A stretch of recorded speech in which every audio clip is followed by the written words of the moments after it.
गृहस्थी का दायित्व है वो पितृपक्ष में पितृ ऋण से उऋण होने का प्रयास करे।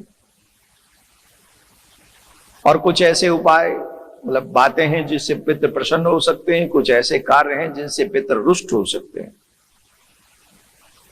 तो इस कथा को प्रारंभ करने से पहले मैं आपको बता दूं कि क्या सावधानी रखनी है, पितृपक्ष में क्या नहीं करना चाहिए, बताएं कि नहीं है?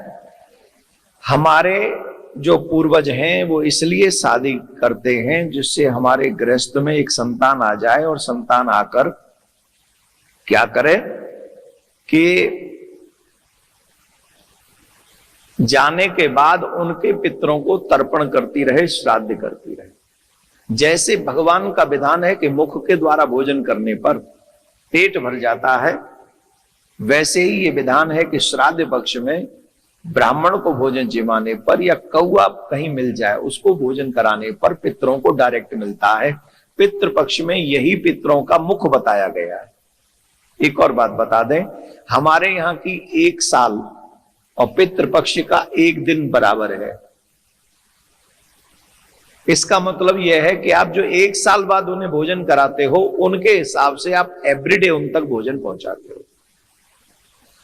दूसरी बात, इन पितृपक्ष में स्पेशली 15 दिन के लिए पितृ पृथ्वी पर धर्मराज से समय लेकर आते हैं। आप कहेंगे दिखते नहीं है, वो दिखने के लिए नहीं आते, देखने के लिए आते हैं। वो दिखने के लिए नहीं आते हैं, वो देखने के लिए आते हैं कि हमारे वंशज कर क्या रहे हैं। उन दिनों में विशेष सावधानी रखनी चाहिए। उन दिनों में क्या नहीं करना चाहिए? श्राद्ध के समय पे कोई भी मांगलिक कार्य नहीं करना चाहिए। जैसे सगाई हो गई, विवाह हो गया, मुंडन हो गया, गृह प्रवेश हो गया, कोई नई वस्तु नहीं लेनी चाहिए, झाड़ू भी नहीं लेके आनी चाहिए, फर्नीचर नया लेके नहीं आना चाहिए, सोने चांदी के कोई गहने उस समय नहीं खरीदने चाहिए, ये ध्यान रखना चाहिए। और अगर द्वार पर कोई अतिथि उन दिनों में आ जाए तो प्रयास पूर्वक उन्हें भोजन कराकर विदा करना चाहिए। वैसे आप लोग अमेरिका वाले लोग हैं, आप लोग इस सुख से वंचित हैं। वो लोग बिना कॉल के तो यहां कोई आता ही नहीं, तो अपने भी आते हैं तो फोन करके आते हैं, और वो भी तब आते हैं जब आप कहते तो yes you can come, otherwise you कहे I am not free, I am busy, तो don't come today, you can come tomorrow. तो वो बेचारा वैसे ही ना आवे, टुमारो वो busy, today you busy, tomorrow वो बिजी, तो गई टल गई बात। तो यहां वो सौभाग्य नहीं है। पर कहीं भी अगर हमारी इस बात को कोई सुन रहा है तो पितृपक्ष में कोई भी व्यक्ति अगर हमारे द्वार पर आता है तो प्रयास पूर्वक उसे भोजन कराकर ही उसे वहां से भेजना चाहिए। और जो विशेष बात है, पितृपक्ष में लोहे के बर्तनों में कभी भी ब्राह्मण देवता को भोजन नहीं कराना चाहिए। लोहे के जो स्टील के बर्तन है ये सब लोहे के, और मोस्टली इन्हीं में हम लोग भोजन खिलाते हैं, राइट? हम बता देते हैं मोस्टली जो हमारे पितरों को प्रिय है वो है चांदी। आप चांदी के पात्र में भोजन करा सकते हैं अथवा पत्तल में भोजन करा सकते हैं। अब कई लोग कहेंगे हम तो उस लायक नहीं, पत्तल।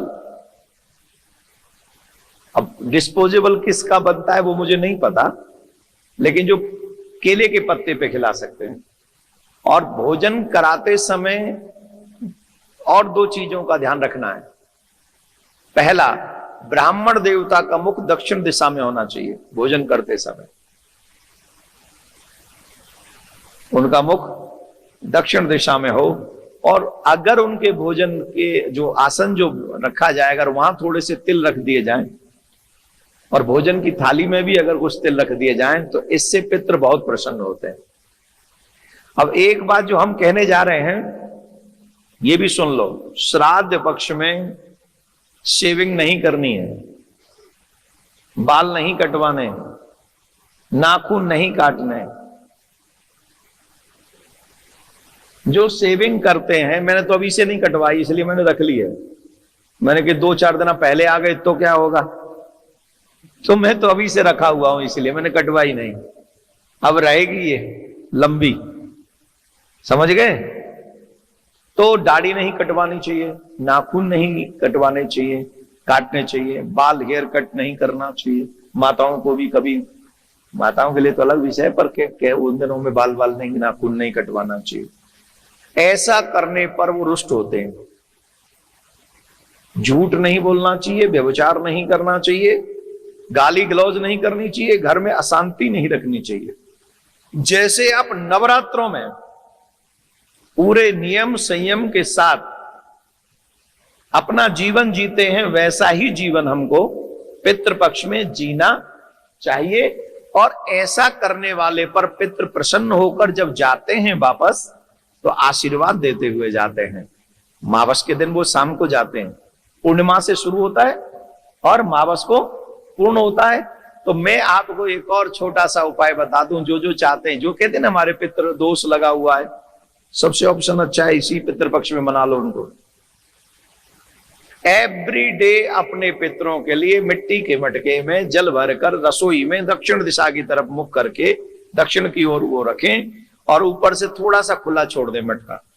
ढकना जरूर है, मिट्टी का होना चाहिए। लोहे का हुआ तो बवंडर हो जाएगा, लोहे का नहीं, मिट्टी का मटका हो और ऊपर से ढका हुआ हो, ढका हुआ थोड़ा सा खुला हुआ हो। आप खुद अनुभव करेंगे कि कोई आया था। एक और बात, हर दिन रसोई में दीपक जलाएं तिल के तेल का, और उसकी भी बाती दक्षिण दिशा की तरफ होनी चाहिए उसका मुख। ये 15 दिन आप ऐसा करें, प्रयास करें, तो 15 दिन में पितृ आपसे प्रसन्न होकर आपको आशीर्वाद देकर जाएंगे और कहेंगे तुम जियो, तुम्हारे बच्चे जिए, यश करो, भक्ति करो और खूब चकाचक नाम रोशन करो। ऐसा करके आपके पितृ आपको आशीर्वाद देकर जाए। तो आप समझ गए, आप समझ गए। इन चीजों का ध्यान, एक बात हम बताना भूल गए हैं, लेकिन ये अलग से बोल देते हैं, वो अलग हो जाए, ये अलग हो जाए। आजकल होता उल्टा है। अधिकांश श्राद्ध माताएं बहन करती हैं, बहुएं करती हैं, और पुत्र कहते ने मैनू टाइम नहीं हैगा, साडी तो जॉब हैगी। की कर सकते हूं दसो तुसी, पर तुहानू सच्ची गल्लां कहां दसूं। पितरों को बिल्कुल भी अच्छा नहीं लगता कि बहू बेटियां उनका श्राद्ध करें। उनकी पहली रुचि होती है कि उनका पुत्र करे, और उससे भी ज्यादा प्रसन्न होते हैं जब उनका पोता करे। पिता और पुत्र दोनों साथ में करें। तो आप प्रैक्टिकल देख लो ना कि आपका बेटा और आपके पोता दोनों सेवा आपकी कर रहे हैं, तो आपका मन खुश होगा कि नहीं।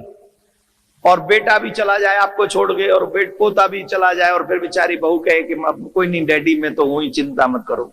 तो जो देवियां करती हैं, कोई नहीं डैडी मैं तो हूं ही, बाल्या श्राद्ध है वो। इसलिए प्रयास पूर्वक ये प्रयत्न करना चाहिए कि घर के मुखिया को ही अपने हाथ से ब्राह्मण देवता को ये सोच के जिमाना चाहिए कि हमारे पितृ हैं।